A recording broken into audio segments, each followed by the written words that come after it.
Black Ops 1 broke sale records with a total of 5.6 million copies, breaking the record set by its predecessor, Modern Warfare 2, by around 2.3 million copies. At least that's what Wikipedia told me. Overall, Black Ops 1 racked up over $1 billion in sales.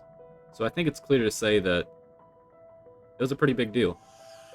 Now we can go round and round all day about what BO1 did and didn't do, but that's not why we're here.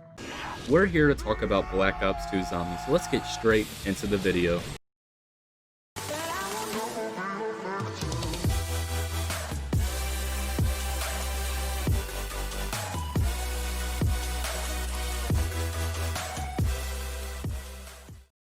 Black Ops 2 Zombies unleashed all kinds of great things upon release, such as Town, Transit, okay, maybe not Transit, and I guess Farm was okay?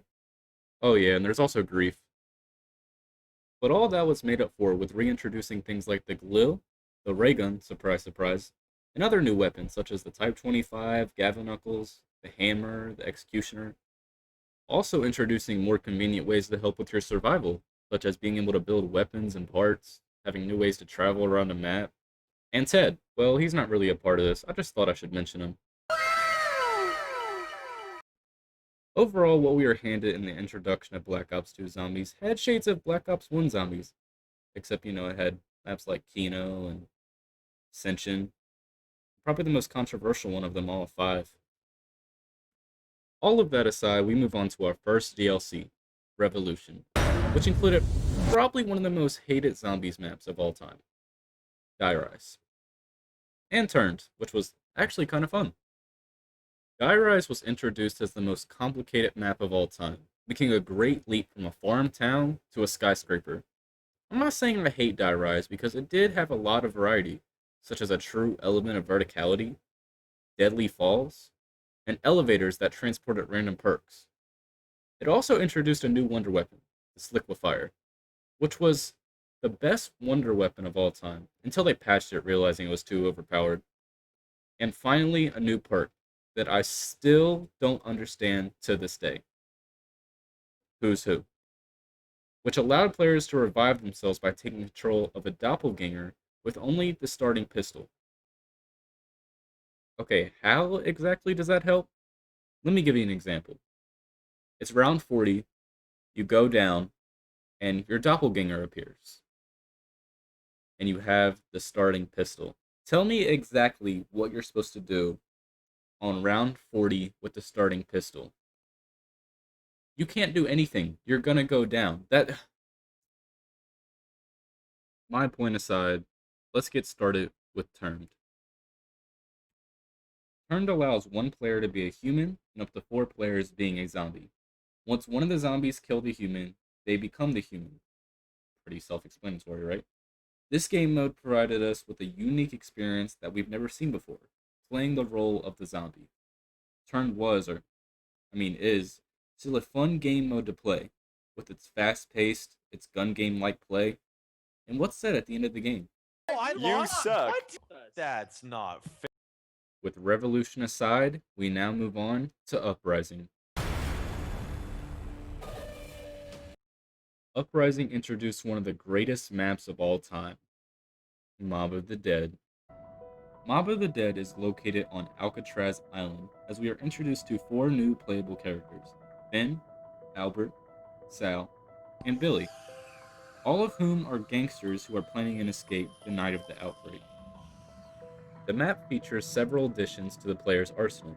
The Uzi and the AK-47 make their debut in Zombies, as well as the M1927, better known as the Tommy gun. The Death Machine is now a standard box weapon and no longer a power-up. There is also a new wonder weapon featured, the Blundergat, as well as a unique tomahawk-like weapon named the Hell's Retriever. Mob of the Dead also features a new boss zombie known as the Warden or Brutus. He can disable perk machines, workbenches, and the mystery box. He does not appear in his own round though, unlike George Romero from Call of the Dead. When down in this map, you also have a feature known as the Afterlife. The player can shock and levitate new areas, and objectives will become available for the player to complete, such as turning on the power and specifically activating utilities, such as cell doors with power-ups in them, and the perk machines throughout the map. Overall, Mob of the Dead blew us away, whether it came to its story, the gameplay, or all of the newly added features. Now we move on to the next DLC, Vengeance.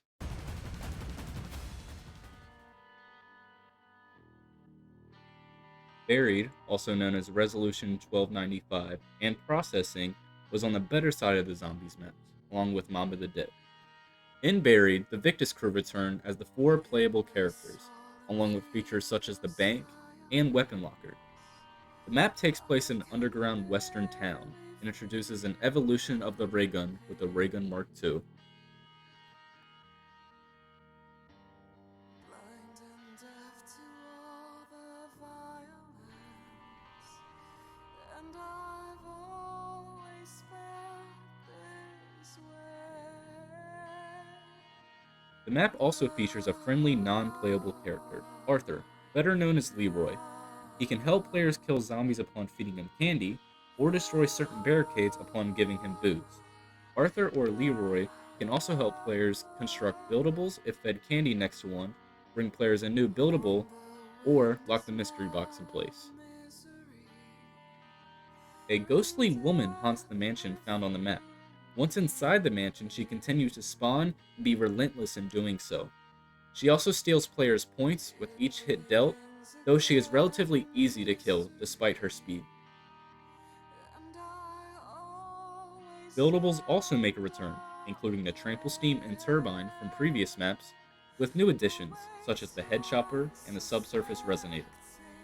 The map features a new revolver, the Remington New Model Army, and one of the most favorite wonder weapons, the Paralyzer, and time bombs, which can send players back to previous rounds.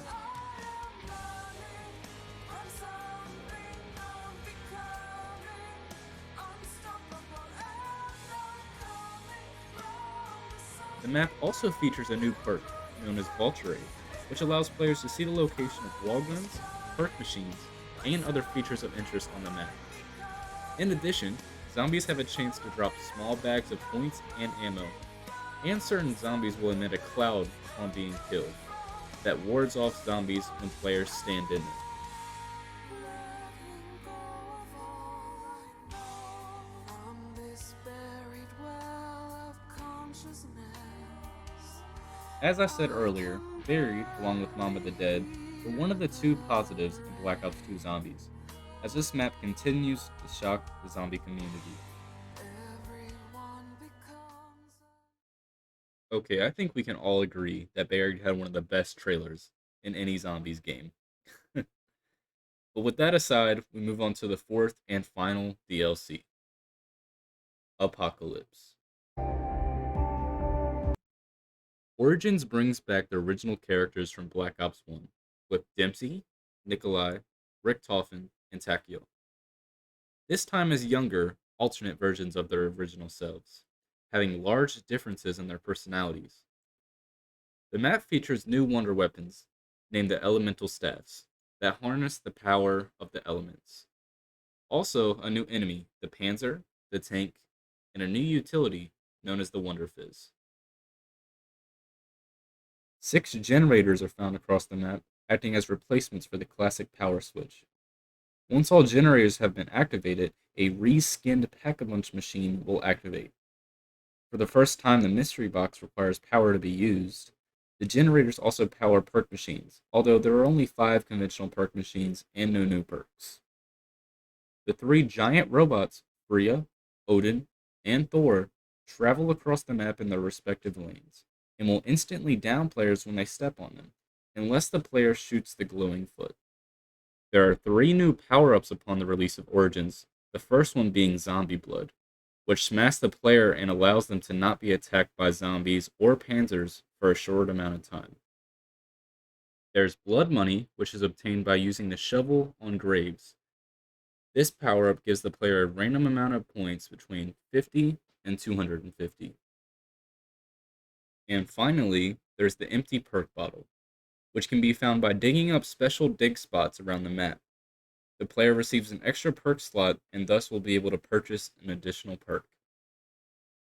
Buildables also return, featuring the 4 elemental staffs, being lightning, fire, ice, and wind, along with the Maxis drone that will follow the player, shoot zombies, and revive down players.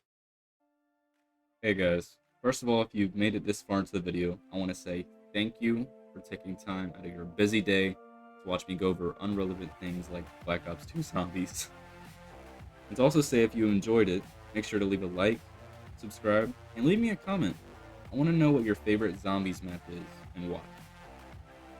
Alright guys, that's all I got, and I will see you in the next video. Peace.